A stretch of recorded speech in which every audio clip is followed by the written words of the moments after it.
बिस्मिल्लाहिर्रहमानिर्रहीम, अस्सलाम वालेकुम। तीर कमान से निकल चुका है शहबाज हुकूमत, शायद ये गर्मियां भी ना निकाल पाए। क्या ये पेशन गोई दुरुस्त है? हुकूमत पे किस किस्म का दबाव है और आने वाले दिनों में पूरे मुल्क में एक बड़ी अवामी मुहिम चलाई जाने की बातें शुरू हो चुकी हैं। तो क्या ये मुल्क गिर अवामी मुहिम कामयाब होगी? सुबह KPK को खुदा खास्ता पाकिस्तान से तोड़ने की साजिश शुरू हो गई है। KPK की हुकूमत बचगाना सियासत क्यों कर रही है? पुराने दुश्मन एक दूसरे को डीजल और यहूदी एजेंट कहने वाले सियासी हरीफ अब बहुत करीब आ चुके हैं। मुलाकातें हो चुकी हैं, साथ नमाजें अदा कर चुके हैं, प्रेस कॉन्फ्रेंसेस भी हो चुकी हैं, लेकिन अब दोनों ने एक दूसरे से वक्त मांगा, क्योंकि इस लड़ाई की एक लंबी दास्तान है, उसे कम होने में कुछ वक्त तो लगेगा। उसका पूरे सियासी मंजरनामे पे क्या असर पड़ेगा, इस पर आज इस वीडियो में बात करूंगा। लेकिन आगे बढ़ने से पहले आपने अगर अभी तक इस चैनल को सब्सक्राइब नहीं किया तो प्लीज कर लें, बेल आइकॉन को प्रेस करना मत भूलिएगा। पाकिस्तान में सिर्फ और सिर्फ एक ही शख्स का बयानिया चल रहा है, सिर्फ एक ही शख्स मकबूलियत की बुलंदियों पर है, सिर्फ एक ही जमात KPK से लेके कराची तक मकबूलियत का दावा कर सकती है, और वो है तहरीक इंसाफ और इमरान खान।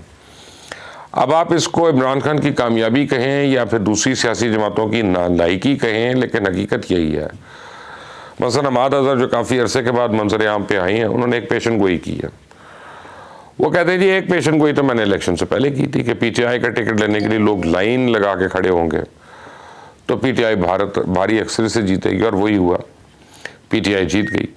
अब दूसरी पेशन गोई ये है कि यह हुकूमत गर्मियाँ भी नहीं निकाल सकती, बल्कि इससे पहले एक अवामी समुंदर होगा जो सड़कों पर निकलेगा और यह हुकूमत राह फरार ढूंढना शुरू कर देगी। तो इस बात पे खबर तो यह है कि PTI पिछले काफ़ी दिनों से एहतजाज की तैयारियां कर रही है, लेकिन उनसे एहतजाज हो नहीं रहा। ना ही इलेक्शन के बाद PTI के लोग सड़कों पे निकलना चाह रहे हैं। शायद उसकी एक वजह यह है कि लोग मायूस हो चुके हैं। इमरान खान जेल में है और PTI की सारी आला क़यादत जो है वो आपस में लड़ रही है। इमरान खान मुल्की सियासत की बजाय जेल में उनके आपस में इख्तलाफात ख़त्म करा रहे होते, तो इस सूरत हाल में लोगों को कौन निकालेगा? इमरान खान खुद भी पार्टी से नाराज़ हैं, और पिछले दिनों उन्होंने असद कैसर को जेल बुलाकर खूब झाड़ा है कि मेरी गैर मौजूदगी में आप लोग एक जलसा तक नहीं कर सकते हैं। और फिर उनको असद कैसर ने बताया कि जी हमें तो ना फैसलाबाद जलसा करने का NOC मिल रहा, हमने तो 8 जून को इस्लामाबाद में भी जलसा करने की इजाज़त मांग रखी है, लेकिन हमें उसकी भी इजाज़त नहीं मिल रही। अब हमने कराची में जलसा करना था, लेकिन उसकी भी इजाज़त अभी तक नहीं मिली है। तब तो उनके पार्टी दफातर जो हैं वो मसलन इस्लामाबाद के जो मेन सेक्रेटेरिएट था उसको CDA ने सील कर दिया। तो इस सूरत हाल में मुहिम कैसे चलाएं? इसके बाद इमरान खान ने असद कैसर और दीगर क़यादत से पूरे पंजाब में जलसों का शेड्यूल तलब किया कि जितनी जल्दी हो सके मुझे जलसों का शेड्यूल दो और अवामी राब्ते को आगे बढ़ाओ। यानी इमरान खान इस वक्त अवाम को बाहर निकालने के लिए काफ़ी हद तक बेचैन है, और यही चीज़ उनकी तकरीर में भी नज़र आती है। वो जो जेल में बैठ के मीडिया से बात करते हैं, यही चीज़ उनके ट्विटर पर लगाए गए बयानात से भी वाज़ेह तौर पर समझ आ जाती है। 2 दिन पहले उन्होंने यहाँ तक कह दिया कि इनफ इज़ इनफ, अब हम खामोश नहीं बैठेंगे और लोगों को सड़कों पर निकालेंगे। तो उन्होंने तो यह भी कहा असेंबली में बैठे हुए लोग, मेरे लोग बजट इजलास भी नहीं चलने देंगे। तो अब तो ये बात कंफर्म होगी कि PTI अनकरीब लोगों को बड़े एहतजाज के लिए बाहर निकालने की कोशिश करेगी। लेकिन क्या लोग इस गर्मी में एहतजाज के लिए बाहर निकलेंगे?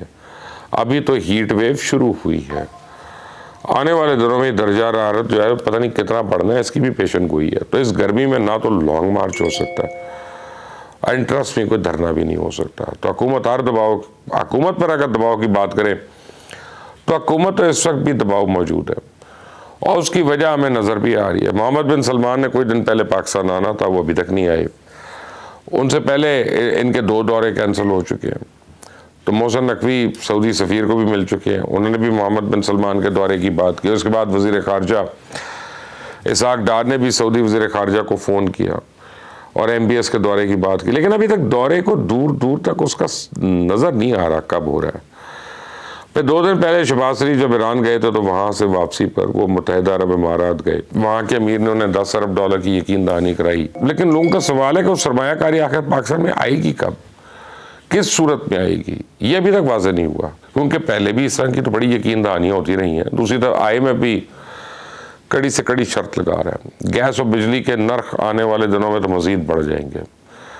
जून में बजट करीब आ चुका है, इसके बाद लोगों पर मज़ीद टैक्सेस लगेंगे। इस वक्त सरमायाकारी पाकिस्तान की 50 साल तारीख में कम तरीन सतह पे है। प्राइवेट सेक्टर में सरमायाकारी 25 साल की कम तरीन सतह पे है। तो इस हुकूमत पर नून लीग के अपने लोगों का भी काफ़ी हद तक दबाव है। लोग कह रहे हैं कि अगर इस बार हमने परफॉर्म करके ना दिखाया तो फिर बाकी बच्चा कुछ वोट बैंक तो जाएगा ही, इसके साथ फिर कभी भी हमको हुकूमत में नहीं आ सकेंगे।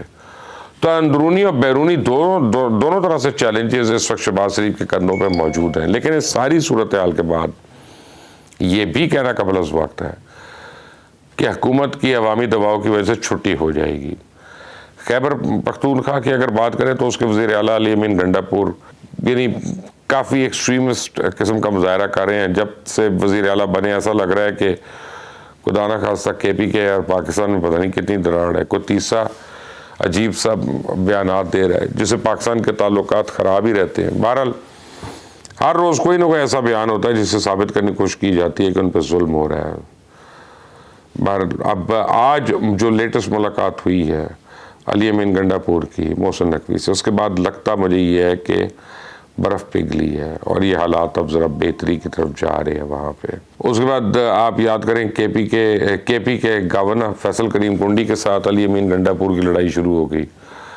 कहा गया जी हम गवर्नर को KP में घुसने ही नहीं देंगे। बाद में उनका KP के हाउस इस्लामाबाद में दाखिला बंद करा दिया गया, वहाँ पे मौजूद उनके कमरों को ताले लगा दिए गए। फिर बिजली के मामले पे लड़ाई शुरू हुई। बहरहाल अब वो जो मैंने आपको कहा कि वो ज़रा थमना शुरू हो गई है। कल के KP के हुकूमत ने वफाक से पहले बजट पेश कर दिया। तारीख में ऐसा नहीं होता, कभी कोई सूबाई हुकूमत वफाक से पहले बजट पेश कर दे, लेकिन इस बार KP के गवर्नमेंट ने ये हरकत कर दी। और इन सब से साबित क्या होता है? क्या KP को वो अलग करना चाह रहे हैं? क्या वहाँ पाकिस्तान के कवानीन लागू नहीं होंगे? क्या वो टैक्स के पैसे वफाक से हासिल नहीं करेंगे? क्या वो पाकिस्तान के आइन के तहत नहीं आते? फिर क्यों एक सोची समझी साजिश के तहत फासले बढ़ाने की कोशिश की जा रही है? क्या पंजाब, सिंध और बलूचिस्तान भी इस किस्म का रवैया जारी रखे हुए हैं? ये तीनों तो अभी तक वफाक के बजट का इंतज़ार कर रहे हैं, उसके बाद ही अपना बजट पेश करेंगे ना। अभी भी वक्त है, सियासी समझबूझ का मुजाहरा किया जाए, बैठ कर मसाइल का हल निकाला जाए, क्योंकि अगर एक बार फासले बढ़ गए तो फिर उनको कम होने में बहुत मुश्किल होती है। कहीं ऐसा ना हो खुदा न खास्ता के हाथों से लगाई गई गिरें जो हैं या दांतों से ना खोलनी पड़ जाएं। इस चैनल को सब्सक्राइब करिएगा, बेल आइकॉन को प्रेस करिएगा। अंटिल द नेक्स्ट टाइम, अल्लाह हाफिज़।